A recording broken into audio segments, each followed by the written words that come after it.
Olá, graça e paz, meu irmão e minha irmã. Estamos iniciando a leitura da Bíblia em 365 dias, uma dose de amor para as nossas vidas. Hoje, no 185º dia, trago para leitura e comentários bíblicos os livros de 1 de Reis, capítulo 7, livro do profeta Isaías, capítulos 34 e 35, e o livro do apóstolo Marcos, capítulo 4, dos versículos 21 a 41.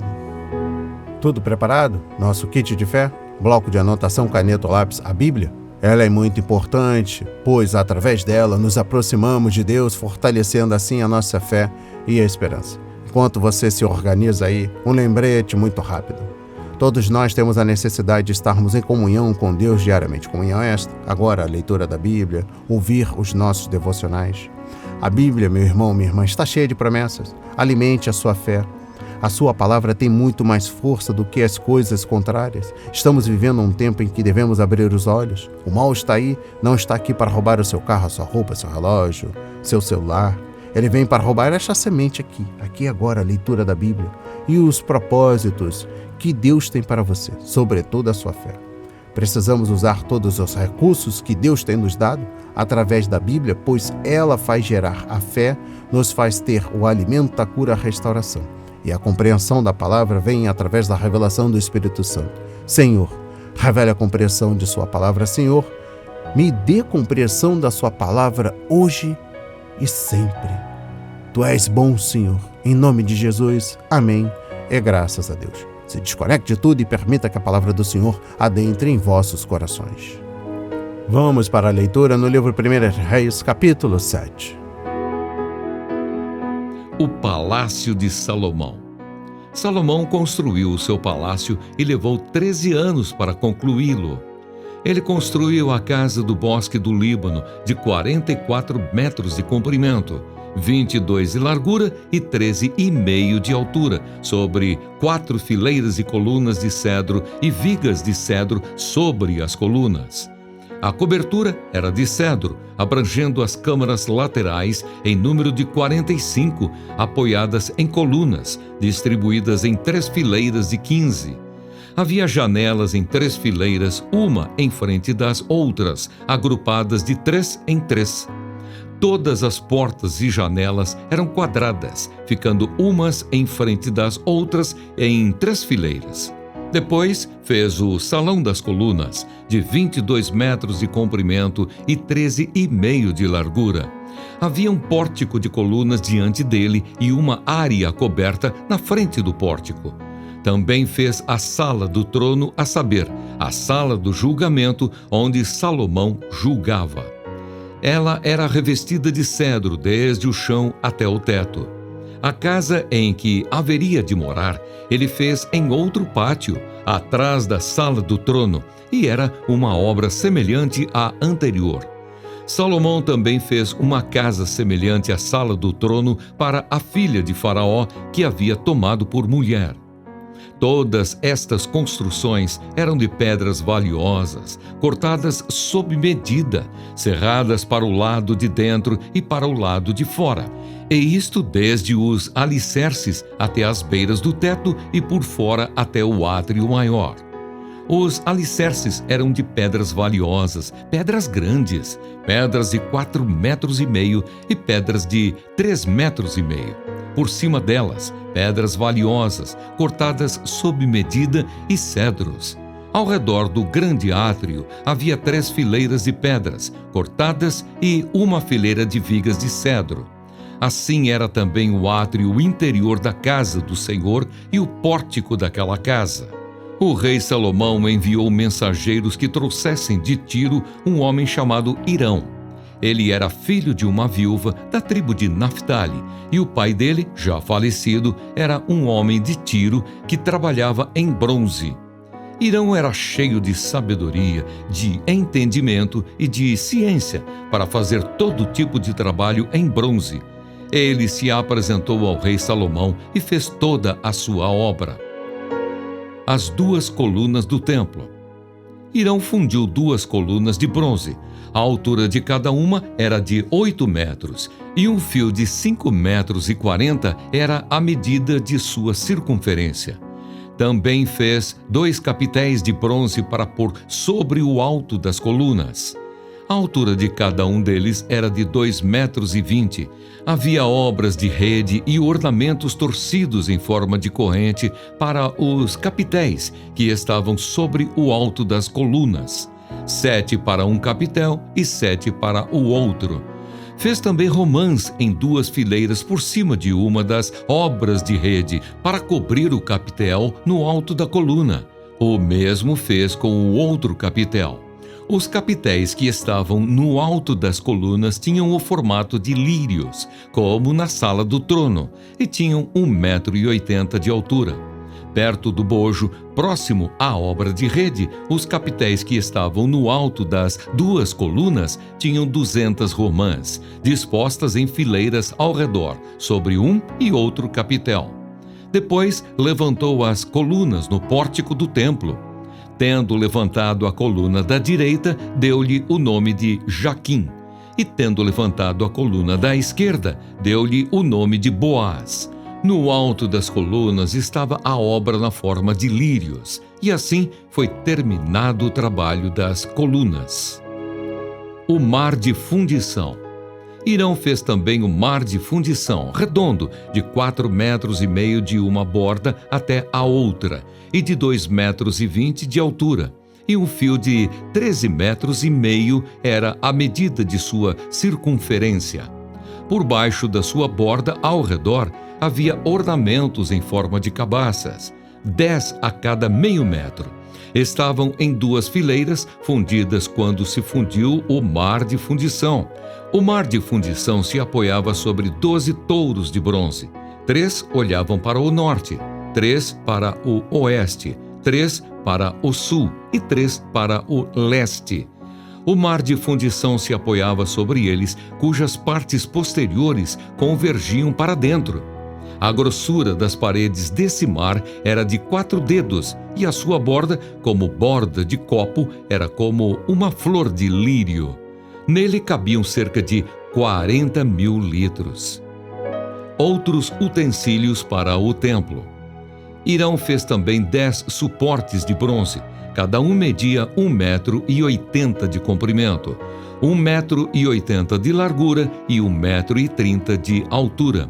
Os suportes eram do seguinte modo: tinham painéis que estavam entre molduras, nos quais havia leões, bois e querubins. Nas molduras de cima e de baixo dos leões e dos bois pendiam grinaldas decorativas. Cada suporte tinha 4 rodas de bronze e eixos de bronze. Os seus 4 pés tinham apoios debaixo da pia, apoios fundidos, e ao lado de cada um havia grinaldas decorativas. A boca dos suportes estava dentro de uma guarnição que media 45 centímetros de altura. A boca era redonda como a obra de um pedestal e tinha 67 centímetros de diâmetro. Também nela havia entalhes, e os seus painéis eram quadrados, não redondos. As 4 rodas estavam debaixo dos painéis, e os eixos das rodas formavam uma peça com o suporte. Cada roda tinha 67 centímetros de altura. As rodas eram como as de um carro. Os seus eixos, aros, raios e cubos eram todos fundidos. Havia 4 apoios aos 4 cantos de cada suporte, que com este formavam uma peça. No alto de cada suporte havia um cilindro de 22 centímetros de altura. Também no alto de cada suporte, os apoios e painéis formavam uma só peça com ele. Na superfície dos seus apoios e dos seus painéis, gravou querubins, leões e palmeiras, segundo o espaço de cada um, com grinaldas ao redor.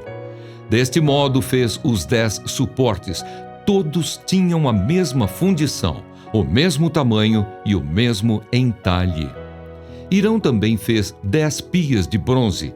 Em cada uma cabiam cerca de 800 litros e cada uma tinha 1,80 m de diâmetro. Sobre cada um dos 10 suportes estavam uma pia. Pôs 5 suportes à direita do templo e 5 à esquerda. Porém o mar ele pôs ao lado direito do templo, para o lado sudeste. Depois Hirão fez os caldeirões, as pás e as bacias. E assim ele terminou de fazer toda a obra para o rei Salomão, para a casa do Senhor.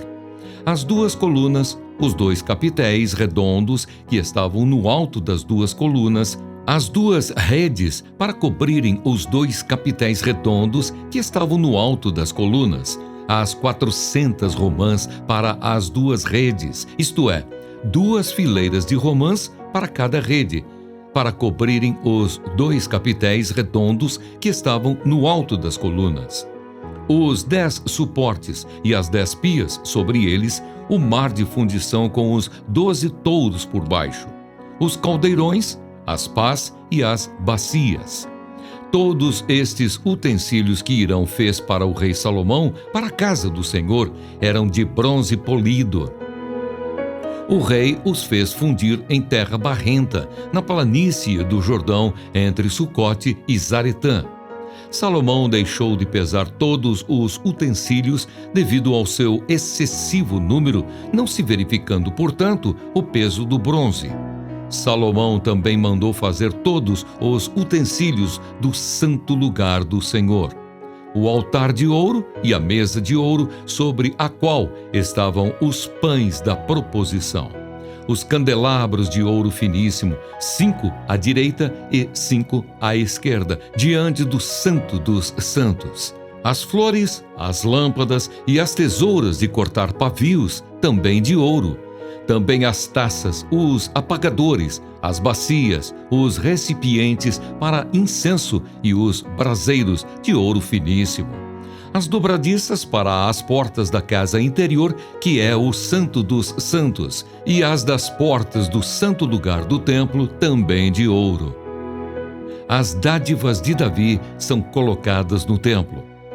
Quando o rei Salomão terminou toda a obra que fez para a casa do Senhor, trouxe as coisas que Davi, seu pai, havia dedicado: a prata, o ouro e os utensílios. Salomão pôs tudo isso entre os tesouros da casa do Senhor. Amém. Compreendendo o livro 1 de Reis, capítulo 7. O trabalho na estrutura do templo foi concluído em 7 anos, mas Hurão e sua equipe demoraram mais alguns anos para decorar o interior e confeccionar os móveis. Enquanto eles estavam ocupados no templo, Salomão projetou e construiu para si mesmo um palácio que era uma combinação de residência pessoal, prefeitura, arsenal e centro de recepção oficial. Mais tarde, ele escreveria: lancei-me a grandes projetos, construí casas e plantei vinhas para mim. Eclesiastes 2, versículo 4. Compreendendo o capítulo 2, por causa da abundância destas colunas de cedro do Líbano, a estrutura era conhecida como o Palácio da Floresta do Líbano.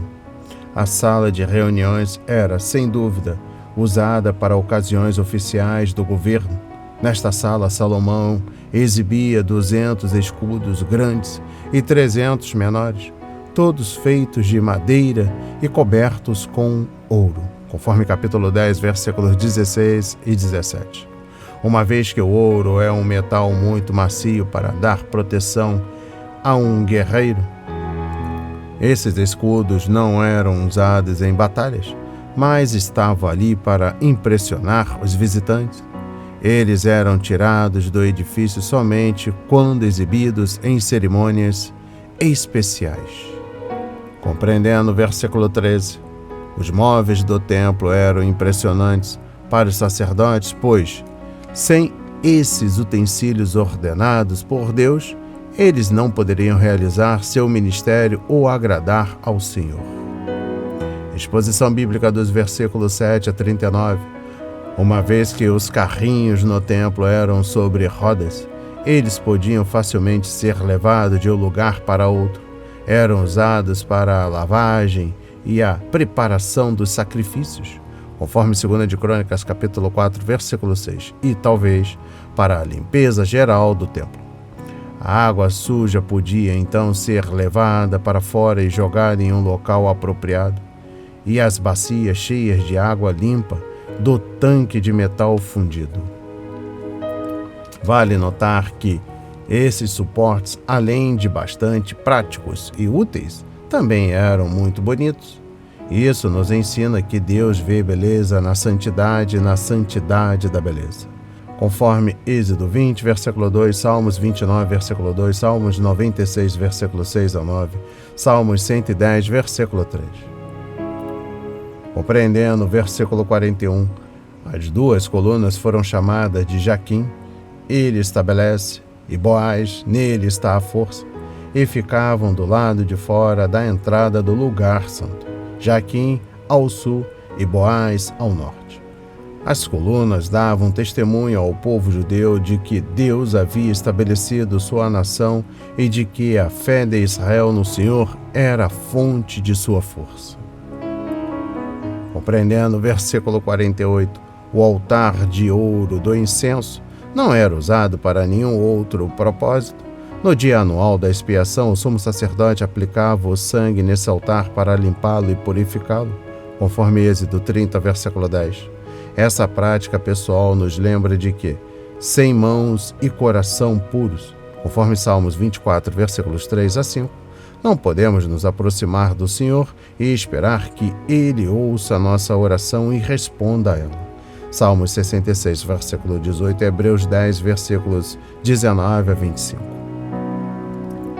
Compreendendo o versículo 50, nas Escrituras, a queima de incenso é um símbolo das orações dos crentes subindo ao Senhor, conforme Salmo 141, versículos 1 a 2, Lucas 1, versículos 8 a 10 e Apocalipse 5, versículo 8. Deus deu a Moisés a receita para a mistura de especiais que era usada na adoração do tabernáculo e no templo, conforme Êxodo 30, versículos 34 a 38. Essa mistura não deveria ser adulterada nem usada para qualquer outro fim. Compreendendo o versículo 51.a, considerando que tanto as paredes internas como os pisos, os móveis, as portas e os querubins eram revestidos de ouro, o templo provavelmente era um prédio muito caro. No entanto, toda essa beleza foi destruída e a riqueza acabou perdida quando o exército babilônico tomou Jerusalém e destruiu o templo, conforme Jeremias capítulo 52. E eu encerro a compreensão do livro 1 de Reis capítulo 7, trago versículo 51.b. Vários artigos estão listados nos versículos 40 e 50, conforme 2 de Crônicas capítulo 4, versículos 7 a 8 e 11 a 22. Os sacerdotes exigiam muitos utensílios diferentes para realizar seu trabalho, incluindo tenazes, bacias de aspersão de sangue sacrificial, pratos, tigelas, jarros grandes para cozinhar a carne dos sacrifícios pacíficos, as pás para a remoção das cinzas. O templo era uma estrutura imponente que continha móveis caros, feitos de ouro e bronze polido, mas o ministério diário teria sido impossível sem essas pequenas peças. Vamos para a leitura no livro do profeta Isaías, capítulos 34 e 35. A indignação de Deus contra as nações. Aproximem-se, ó nações, para ouvir, e vocês, povos, escutem. Que a terra e a sua plenitude ouçam, que o mundo e tudo o que ele produz escutem. Porque a indignação do Senhor está contra todas as nações, e o seu furor está contra todo o exército delas. Ele as destinou para a destruição e as entregou à matança. Os mortos deles serão lançados fora, e dos seus cadáveres subirá o mau cheiro. Os montes se inundarão do sangue deles. Todo o exército dos céus se dissolverá, e os céus se enrolarão como um pergaminho. Todo o exército dos céus cairá, como cai a folha da videira e a folha da figueira. Porque a minha espada se embriagou nos céus. Eis que para exercer juízo ela desce sobre Edom e sobre o povo que destinei para a destruição. A espada do Senhor está cheia de sangue, engrossada da gordura e do sangue de cordeiros e de bodes, da gordura dos rins de carneiros. Porque o Senhor fará um sacrifício em Bosra e grande matança na terra de Edom. Os bois selvagens cairão com eles e os novilhos com os touros. A terra deles ficará embriagada de sangue e o pó ficará encharcado de gordura. Porque esse será o dia da vingança do Senhor, o ano de retribuições pela causa de Sião. Os ribeiros de Edom se transformarão em piche e o seu pó em enxofre. A sua terra se tornará em piche ardente. O fogo não se apagará nem de noite nem de dia, e a sua fumaça subirá para sempre. De geração em geração ficará abandonada, e para todo o sempre ninguém passará por ela. O pelicano e o ouriço tomarão posse do lugar. A coruja e o corvo habitarão nessa terra. O Senhor estenderá sobre Edom o cordel de destruição e o prumo de ruína. Já não haverá nobres para proclamarem um rei. Os seus príncipes já não existem. Nos seus palácios crescerão espinhos, e as urtigas e os cardos tomarão conta das suas fortalezas. Edom será uma habitação de chacais e morada de avestruzes. Os animais do deserto se encontrarão com as hienas, e os bodes selvagens clamarão uns aos outros. Animais noturnos ali pousarão, e acharão para si lugar de repouso. Ali a coruja fará o seu ninho, porá os seus ovos e os chocará, e na sua sombra abrigará os seus filhotes. Também ali os abutres se ajuntarão, cada um com o seu par. Procurem no livro do Senhor e leiam. Nenhuma dessas criaturas faltará, e nenhuma estará sem o seu par, porque a boca do Senhor o ordenou, e o seu espírito mesmo as ajuntará, porque ele lançou as sortes a favor delas, e a sua mão lhes repartiu a terra com o cordel. Para sempre a possuirão, através das gerações habitarão nela. A felicidade na Sião futura. O deserto e a terra seca se alegrarão, o ermo exultará e florescerá como o narciso. Ele se cobrirá de flores, dará gritos de alegria e exultará. Receberá a glória do Líbano, o esplendor do Carmelo e de Sarom. Eles verão a glória do Senhor, o esplendor do nosso Deus. Fortaleçam as mãos frouxas e firmem os joelhos vacilantes. Digam aos desalentados de coração: sejam fortes, não tenham medo. Eis aí está o Deus de vocês. A vingança vem, a retribuição de Deus. Ele vem para salvar vocês. Então se abrirão os olhos dos cegos e se desimpedirão os ouvidos dos surdos. Os coxos saltarão como as corças, e a língua dos mudos cantará, pois águas arrebentarão no deserto e ribeiros no ermo. A areia escaldante se transformará em lagos e a terra seca em mananciais de água. Onde os chacais costumavam viver, crescerá a erva com canas e juncos. E ali haverá uma estrada, um caminho que será chamado de caminho santo. Os impuros não passarão por ele, pois será somente para o povo de Deus. Quem passar por esse caminho, mesmo que seja um tolo, não se perderá. Ali não haverá leão, nenhum animal feroz passará por ele, nem será encontrado nele. Mas os remidos andarão por esse caminho. Os resgatados do Senhor voltarão e virão a Sião com cânticos de júbilo. A alegria eterna coroará a sua cabeça. Ficarão tomados de júbilo e alegria, e deles fugirão a tristeza e o gemido. Amém. Compreendendo o livro do profeta Isaías, capítulo 34, Edom, inimigo antigo de Israel, é escolhido nos versículos 5 e 6. Mas este juízo divino virá sobre todo o mundo. Edom é apenas um exemplo do castigo de Deus sobre as nações gentílicas por causa do que elas fizeram ao seu povo, Israel, pois o Senhor terá o seu dia de vingança, um ano de retribuição para defender a causa de Sião. Conforme versículo 8. Exposição bíblica dos versículos 5 a 8. Isaías passou do campo de batalha para o templo e viu o juízo em escala mundial como um grande sacrifício que Deus oferece.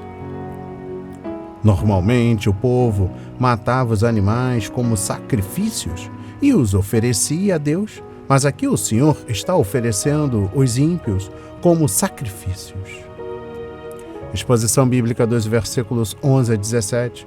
Enquanto se concentrava especialmente em Edom, conforme versículos 5 e 6, Isaías estava usando aquela nação orgulhosa como um exemplo do que Deus faria a todas as nações gentílicas durante o dia do Senhor. Quando Deus terminar sua obra, a terra será um deserto, ocupado por sarças e espinhos, animais selvagens e aves estranhas. O Senhor cuidará para que cada ave tenha seu par para se reproduzir, e nenhum ser humano estará por perto para tirá-las de seu ninho. Compreendendo o versículo 16, porque Deus está esperando? Porque Ele é paciente com vocês, não querendo que ninguém pereça, mas que todos cheguem ao arrependimento. Conforme 2 de Pedro, capítulo 3, versículo 9. Por quanto tempo mais o Senhor irá esperar? Ninguém sabe. Por isso, cabe aos pecadores perdidos se arrependerem hoje e confiarem no Todo-Poderoso. Compreendendo o capítulo 35. O deserto não continuará a ser deserto, porque o Senhor transformará a terra em um jardim do Éden.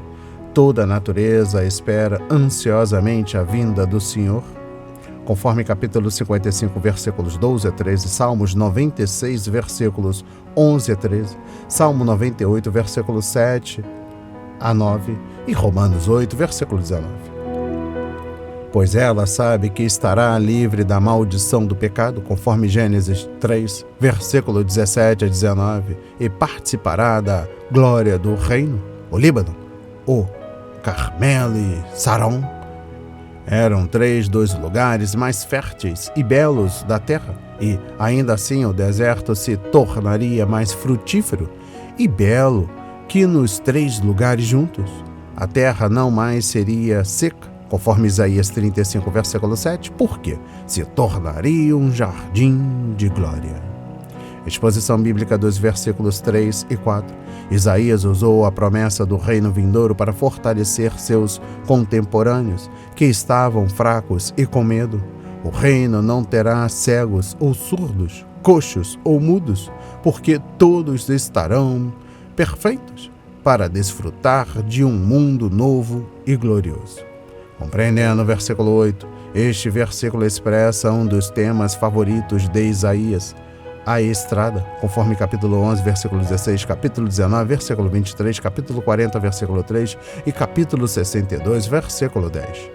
Durante a invasão assíria, as estradas não eram seguras, conforme capítulo 33, versículo 8, mas durante a era do reino, as viagens serão seguras. O reino terá uma estrada especial, o caminho de santidade. As cidades antigas muitas vezes tinham estradas especiais que somente reis e sacerdotes podiam usar. Porém, quando o Messias reinar, todo o seu povo será convidado a usar essa estrada. Isaías descreve famílias de Deus redimidas, resgatadas e alegres a caminho das festas anuais em Jerusalém para louvar o Senhor. E eu encerro a compreensão do livro do profeta Isaías, capítulo 35, com o versículo 10. Quando Isaías falou e escreveu estas palavras, os assírios provavelmente já haviam devastado a terra, destruído as colheitas e deixado as estradas sem segurança para viajar. O povo estava confinado em Jerusalém, imaginando o que iria acontecer. Os que faziam parte do remanescente fiel estavam apegados às promessas de Deus e orando pela ajuda dele. E o Senhor respondeu às suas orações. Séculos atrás, Deus cumpriu suas promessas ao seu povo e o libertou. Por isso, podemos confiar que Ele certamente cumprirá suas promessas no futuro e estabelecerá seu reino glorioso para seu povo escolhido. Vamos para a leitura no livro do apóstolo Marcos, capítulo 4, versículos 21 a 41. A luz. Jesus também lhes disse: será que alguém traz uma lamparina para que seja colocada debaixo de um cesto ou da cama? Por acaso não a coloca no lugar em que ilumine bem? Porque não há nada oculto senão para ser manifesto, e nada escondido senão para ser revelado.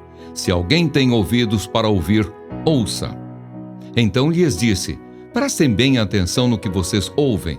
Com a medida com que tiverem medido, vocês serão medidos, e mais ainda lhes será acrescentado, pois ao que tem, mais será dado, e ao que não tem, até o que tem, lhe será tirado. A parábola da semente. Jesus disse ainda: o reino de Deus é como um homem que lança a semente na terra. Ele dorme e acorda, de noite e de dia, e a semente germina e cresce sem que ele saiba como. A terra por si mesma frutifica. Primeiro aparece a planta, depois a espiga e por fim o grão cheio na espiga. E quando o fruto já está maduro, logo manda cortar com a foice, porque chegou a colheita. A parábola do grão de mostarda. Disse mais: com que poderemos comparar o reino de Deus? Ou com que parábola o apresentaremos? Ele é como um grão de mostarda que, quando semeado, é a menor de todas as sementes sobre a terra. Mas, uma vez semeada, cresce e se torna maior do que todas as hortaliças. Cria ramos tão grandes que as aves do céu podem se aninhar à sua sombra. O uso das parábolas. E com muitas parábolas semelhantes, Jesus lhes expunha a palavra, conforme podiam compreendê-la. E sem parábolas não lhes falava. Tudo, porém, explicava em particular aos seus próprios discípulos. Jesus acalma uma tempestade. Naquele dia, sendo já tarde, Jesus disse aos discípulos: vamos passar para a outra margem. E eles, despedindo a multidão, o levaram assim como estava, no barco, e outros barcos o seguiam. Ora, levantou-se grande temporal de vento, e as ondas se arremessavam contra o barco, de modo que o mesmo já estava se enchendo de água. E Jesus estava na popa, dormindo sobre o travesseiro. Os discípulos o acordaram e lhe disseram: Mestre, o Senhor não se importa que pereçamos? E ele, despertando, repreendeu o vento e disse ao mar: acalme-se, fique quieto. O vento se aquietou e tudo ficou bem calmo. Então Jesus lhes perguntou: por que vocês são tão medrosos? Como é que ainda não têm fé? E eles, possuídos de grande temor, diziam uns aos outros: quem é este que até o vento e o mar lhe obedecem? Amém. Compreendendo o livro do apóstolo Marcos, capítulo 4, dos versículos 21 a 41, trago a exposição bíblica dos versículos 21 a 25. Nesta parábola, Nosso Senhor usou como ilustração o objeto comum, uma candeia, em um cenário familiar a todos de uma casa. A candeia era uma espécie de prato de barro cheio de óleo, com um pavio para iluminar. A candeia tinha de consumir o óleo, e esse combustível necessitava ser abastecido. Se a candeia não estivesse acesa, ou se estivesse coberta, de nada serviria tê-la em casa. Exposição bíblica dos versículos 24 a 25. Quanto mais ouvimos a palavra de Deus, melhor podemos compartilhá-la com os outros. No momento em que pensarmos que sabemos tudo, o que achamos que sabemos nos será tirado. Devemos prestar muita atenção no que ouvimos, conforme versículo 24, bem como no modo como o ouvimos, conforme Lucas 8, versículo 18. Nossos ouvidos espirituais determinam quanto temos para dar aos outros. Não faz sentido tentar encobrir as coisas porque Deus, um dia, revelará todas elas. Exposição bíblica dos versículos 26 a 34. A parábola da semente que cresce nos faz lembrar que não podemos fazê-la crescer. Na verdade, não podemos sequer explicar como ela cresce. Há um mistério no crescimento da semente, no processo que leva à colheita. É preciso muita fé para ser um lavrador e também muita paciência. Na parábola do semeador e dos solos, o Senhor sugeriu que grande parte da semente espalhada cairia em solo improdutivo. Exposição bíblica dos versículos 35 a 41. Jesus estava ensinando a palavra aos seus discípulos e agora ele aplicaria a eles um teste prático para ver quanto realmente haviam aprendido. Afinal, ouvir a palavra de Deus é algo que tem por objetivo produzir fé, conforme Romanos 10, versículo 17. E a fé sempre deve ser testada. Não é suficiente apenas aprendermos uma lição ou sermos capazes de repetir um ensinamento. Também devemos ser capazes de praticar essa lição pela fé. Essa é justamente uma das razões por que Deus permite que aconteça provações em nossa vida. Compreendendo o versículo 38, a tempestade descrita aqui deve ter sido especialmente violenta, uma vez que ela assustou até mesmo pescadores experientes como os discípulos de Cristo. E eu encerro a leitura da Bíblia e também da compreensão do livro do apóstolo Marcos, capítulo 4, dos versículos 21 a 41, trago o versículo 40 e sua compreensão. Jesus não parou quando acalmou as forças da natureza, pois o maior perigo não era o vento ou as ondas. O risco maior que ameaçava aqueles homens era a incredulidade no seu coração. Da mesma forma, nossos maiores problemas estão dentro de nós e não à nossa volta. Isso explica por que Jesus os repreendeu com doçura e lhes perguntou: ainda não têm fé? Eles o ouviram ensinar a palavra e até ouviram realizar milagres, mesmo assim não creram nele. Foi a incredulidade deles que causou o medo, e esse medo os fez questionar se Jesus realmente se importava com eles. Devemos tomar cuidado com o coração que, segundo as Escrituras, é perverso e incrédulo, conforme Hebreus 3, versículo 12. As palavras de hoje foram semeadas para as nossas vidas, para a honra e a glória do Senhor. Receba este alimento diário, não hesite, compartilhe. Deus está interessado na minha e na sua dor.